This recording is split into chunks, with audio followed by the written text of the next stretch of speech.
আজকে দাদার আইবুড়ো ভাত। So let's get ready.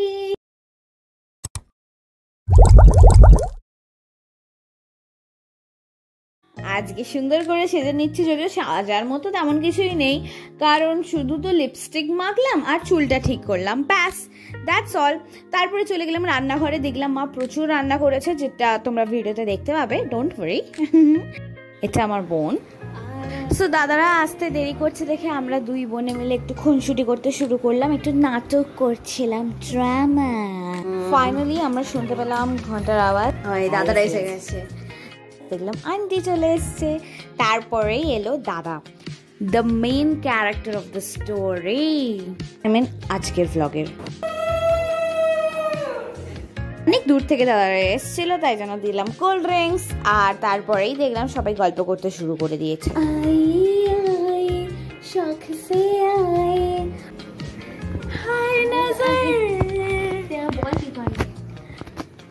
দেখনে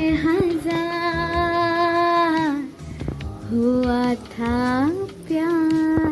so আমি এখন দুব্ব তুলতে এসেছি। হিয়ার ইজ মাই সিস্টার, যে এই প্রদীপটাকে তৈরি করছে, আর আমি ধান দুব্বগুলোকে সাজিয়ে নিয়ে চলে গেলাম নিচে, গিয়ে দেখলাম এবার মা আস্তে আস্তে একটা করে সাজাতে থাকবে। মা সাজাতে শুরু করলো। প্রথমেই ছিল 5 রকমের ভাজা, তারপরে শুক্তো দিয়ে আলু ফুলকপির তরকারি, মাছের মাথা দিয়ে ডাল, কাতলা মাছের সর্ষে পোস্ত, মাটন তো ছিলই, বিকজ মাটন হচ্ছে দাদার খুবই ফেভারিট। তারপর ছিল ভাত, মা সুন্দর করে ভাতটাকে সাজিয়ে দিয়েছিল, প্লাস পাঞ্জাবি পোলাও, তার সাথে ছিল নান, চাটনি, দই আর রসগোল্লা। তোমরা পুরো ভিডিওটা দেখতেই পাচ্ছ, স্যালাড তো ছিল। আর তারপরে মা আশীর্বাদ করলো দাদাকে, একটা গিফট দিল, আর দাদা খাবার খেয়ে বললো আহা দারুণ হয়েছে, যদিও ভিডিওটা ক্যাপচার করতে ভুলে গেছি।